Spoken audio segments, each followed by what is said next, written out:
வணக்கம் மக்களே. உங்களுக்கே தெரியும் ஆப்கானிஸ்தான் வந்து பாத்தீங்கன்னா இங்கிலாண்டை நாக் அவுட் பண்ணிட்டாங்க இந்த சாம்பியன்ஸ் டிராஃபில இருந்து. சோ அதனால நம்ம இப்ராஹிம் சத்ரானோட சூப்பர் 177 பத்தியும் பேசிட்டோம்.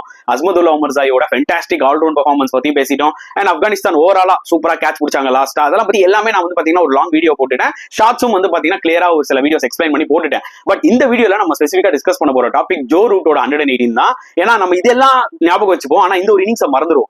ஏன்னா இஸ் லோன் வாரியருங்க. அவர் ஒருத்தர் சிங்கிள் ஹேண்டடா இந்த கேம் கடைசி இருக்கும் எடுத்துட்டு போனாருங்க. 118 இது அவரோட 17th ODI 100. நல்லா ஞாபகம் வச்சுக்கோங்க கைஸ். 2019 ODI வேர்ல்டு கப்ல அவர் செஞ்சுரி போட்டார் ODIஸ்ல.